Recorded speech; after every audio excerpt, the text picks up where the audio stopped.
بسم اللہ الرحمن الرحیم۔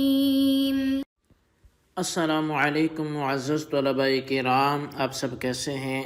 آج ہم معطا امام محمد کے سبق نمبر 24 کو پڑھیں گے۔ آج کے ہمارے سبق کا عنوان ہے تیمم کا بیان۔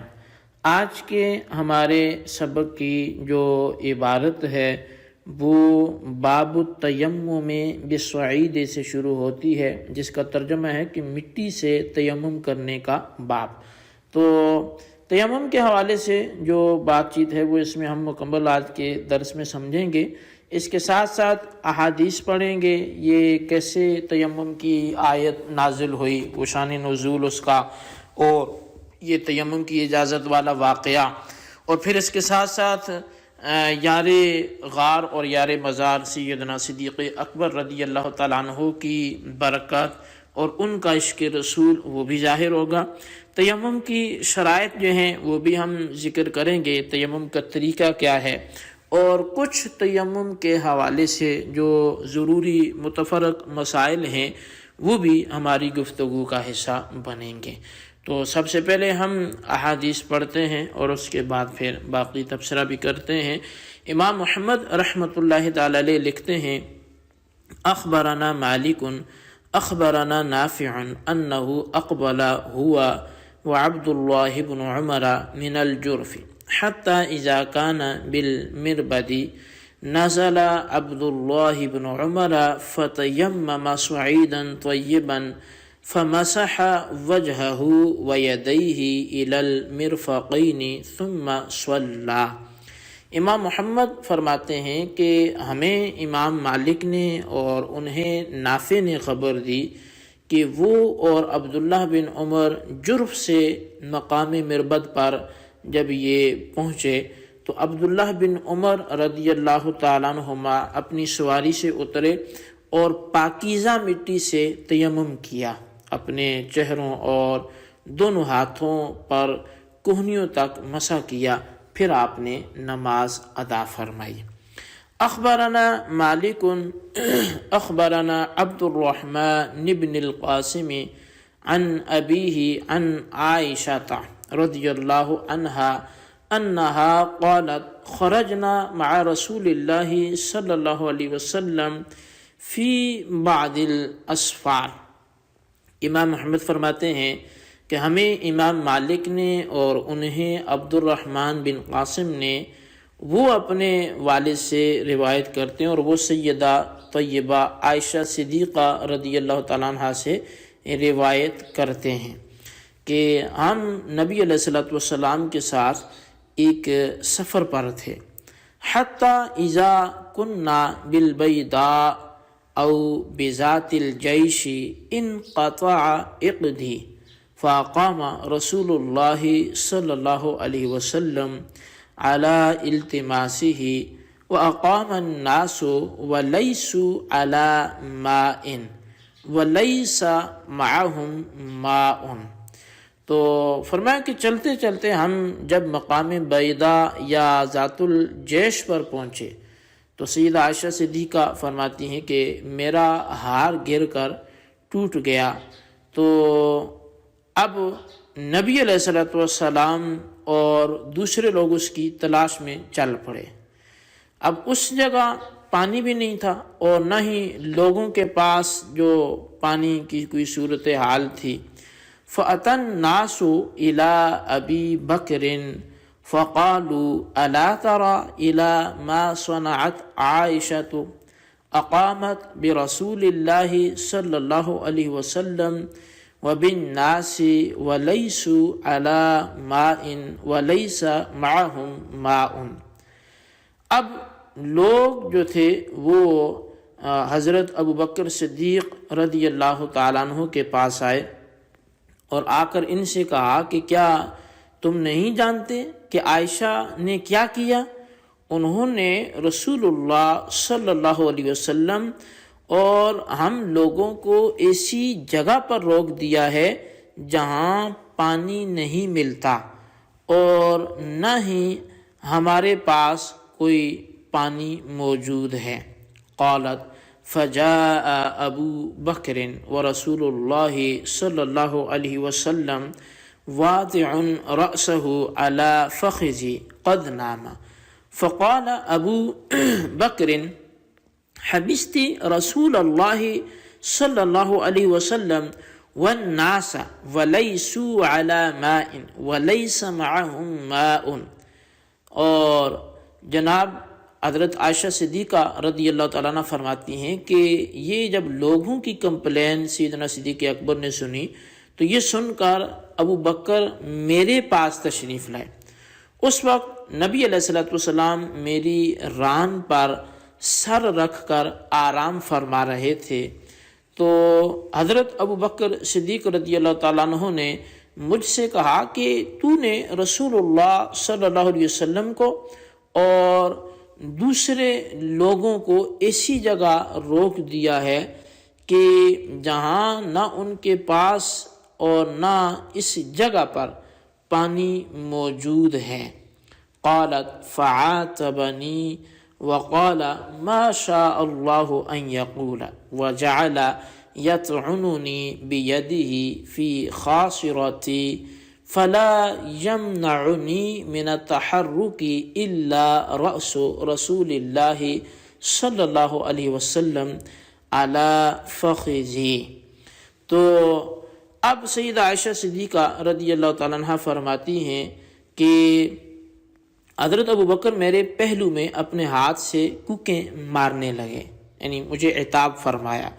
تو میں اس حالت میں صرف اس وجہ سے حرکت نہ کر سکتی تھی کہ میری گود میں سرکار دو عالم صلی اللہ علیہ وسلم آپ آرام فرما رہے تھے. تو فنام رسول اللہ صلی اللہ علیہ وسلم حتی اصبح علی غیر ماء فانزل اللہ تعالی آیت التیمم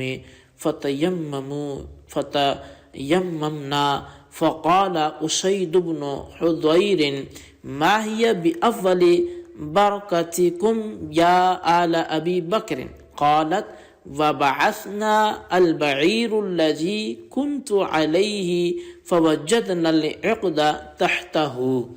تو اب سیدہ عائشہ صدیقہ رضی اللہ تعالیٰ عنہ فرماتی ہیں کہ نبی علیہ الصلوۃ والسلام بھی آرام فرما رہے تھے یہاں تک کہ ہمیں صبح ہو گئی اور کوئی پانی نہ مل سکا. تو اللہ تعالیٰ نے تیمم کی آیت نازل فرمائی کہ جس کے بعد لوگوں نے اور ہم نے سب نے تیمم کیا. تو اسید بن حضیر نے کہا کہ اے آل ابی بکر، اے ابو بکر کی آل، یہ تمہاری کوئی پہلی برکت نہیں ہے بلکہ اس سے قبل بھی کئی مرتبہ تمہاری وجہ سے ہمیں برکات عطا ہوئی ہیں. تو سیدہ عائشہ صدیقہ رضی اللہ تعالیٰ عنہ فرماتی ہیں کہ جب ہم چلنے لگے تو جس اونٹ پر میں سوار تھی میرا ہار اس کے نیچے سے برآمد ہوا. قال محمد وبہذا نأخذ والتیمم ضربتان ضربۃ للوجہ وضربۃ للیدین الی المرفقین وہو قول ابی حنیفہ رحمۃ اللہ علیہ. امام محمد رحمۃ اللہ تعالی علیہ احادیث کے لکھنے کے بعد اپنا نظریہ لکھتے ہوئے، اپنا مسلک لکھتے ہوئے ارشاد فرماتے ہیں کہ اسی روایت پر ہمارا عمل ہے. تیمم کے لیے 2 دفعہ ہاتھ زمین پر مارنا ہے، پہلی دفعہ مار کر چہرے پر مسح کرنا ہے اور دوسری مرتبہ ہاتھوں پر کوہنیوں تک مسح کرنا ہے. اور یہی قول امام اعظم امام ابو حنیفہ رحمۃ اللہ علیہ کا بھی ہے. جی یہ ہمارے احادیث بیان ہوئی، امام محمد کا نظریہ بیان ہوا، اسی میں آپ کو تیمم کے آغاز کی وجہ بھی سامنے سمجھ میں آ گئی ہوگی. تو ان آثار اور روایات سے معلوم یہ ہوا کہ رسول اللہ صلی اللہ علیہ وسلم کی امت کے لیے طہارت کا خاص طریقہ تیمم جو برکت ہے یہ حضرت ابو بکر صدیق رضی اللہ تعالیٰ عنہ کے خاندان کی اور خاص کر ام المؤمنین سیدہ طیبہ عائشہ صدیقہ عتیقہ رضی اللہ تعالی عنہ کی بدولت یہ برکت نصیب ہوئی۔ اس لیے حضرت اسید بن خضیر نے آل ابی بکر کی برکات کا برملا اعلان فرمایا اور کہا کہ یہ کوئی پہلی برکت نہیں ہے بلکہ آپ کے خاندان سے ہمیں پہلے بھی برکات ملتی رہی ہیں۔ تو اب اس سے کوئی یہ بھی نہ سمجھے کہ دیکھیں نبی علیہ الصلوۃ والسلام موجود تھے، ہار گم ہو گیا، تو وہ کیسے نبی ہیں کہ بتا بھی نہ سکے، اور ان کو علم ہی نہیں تھا، تو علم ہوتا تو بتا دیتے کہ کہاں پڑا ہے۔ تو یہاں یہ بات ذہن میں رکھنی چاہیے کہ نہ جاننا اور نہ بتانا دونوں میں بہت بڑا فرق ہے۔ لوگوں نے رسول اکرم صلی اللہ علیہ وسلم کے واسطے سے اللہ تعالیٰ سے پوچھا کہ چاند کے بڑھنے گھٹنے کی کیا وجہ ہے، تو اللہ تعالیٰ نے اس کو نہ بتایا بلکہ اس کے فوائد بیان فرما دیے۔ تو کیا نہ بتانے پر کوئی کہہ سکتا ہے کہ اللہ تعالیٰ کو اس کا علم ہی نہ تھا؟ نبی علیہ الصلوۃ والسلام کے نہ بتانے کا راز وہ آیت تیمم کے نزول کی صورت میں ظاہر ہوا، اور اس کے ساتھ سیدہ طیبہ طاہرہ عائشہ صدیقہ عتیقہ رضی اللہ تعالیٰ عنہ کی عظمت وہ بھی تا قیامت ظاہر ہونی تھی، تاکہ مسلمانوں کو معلوم ہو جائے کہ اللہ تعالیٰ نے ان کے صدقے میں یہ نعمت تیمم ہمیں عطا فرمائی ہے۔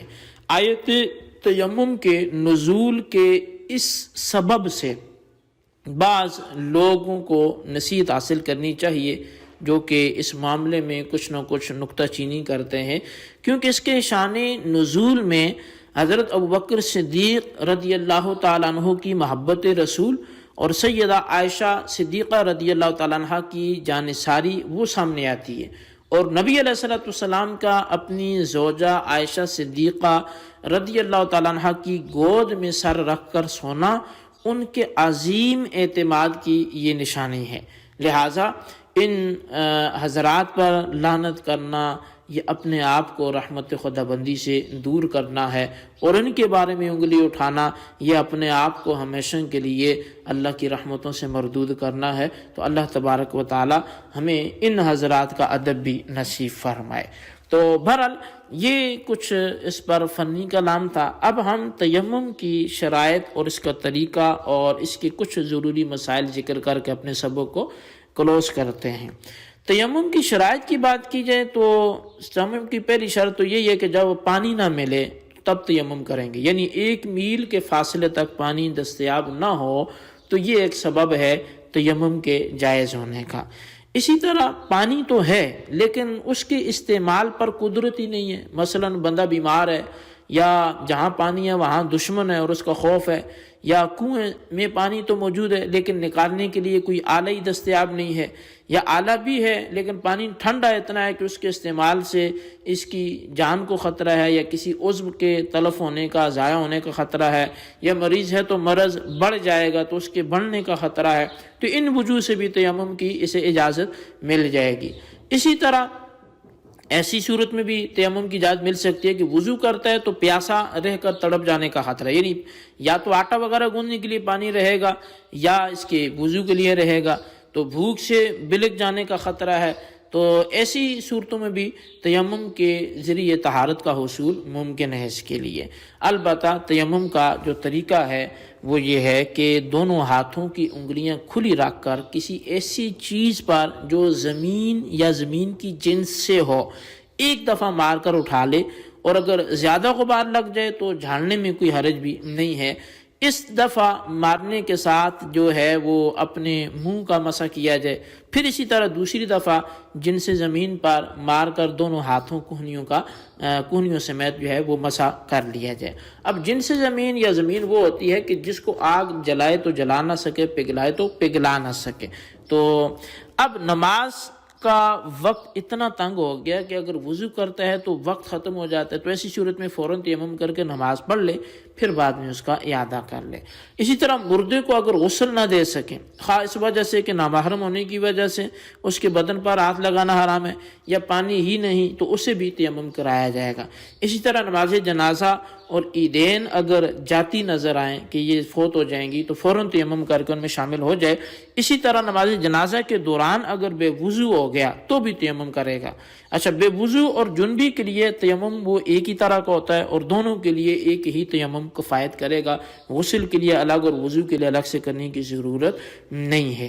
مسجد میں سو رہا تھا، جسم ناپاک ہو گیا تو اسی جو ہے وہ وہیں پر فوراً سے تیمم کر کے مسجد سے باہر نکل جائے۔ تو بہرحال اس سے مسائل تو کئی ہیں، وہ پھر فقہی کتابوں میں آپ دیکھ سکتے ہیں۔ یہ چند ایک ضروری جو اس باب سے متعلقہ بحث تھی میں نے یہاں پہ ذکر کی ہے، آپ اس کو اچھی طرح سمجھیں، اس کے خلاصے کو اپنے رجسٹر پر لکھیں، بالخصوص ان سوالات کے جوابات دیں۔ سوال نمبر 1 یہ ہے کہ تیمم کے واقعے سے سیدہ عائشہ صدیقہ رضی اللہ تعالیٰ عنہ کی عظمت کیسے ظاہر ہوتی ہے، تحریر کریں۔ اور سوال نمبر 2 یہ ہے کہ تیمم کی شرائط تحریر کریں۔ اللہ تبارک و تعالیٰ سے دعا ہے جو کچھ ہم نے پڑھا سنا اسے یاد رکھنے کی توفیق نصیب فرمائے، آمین بجاہ النبی الامین صلی اللہ علیہ وسلم۔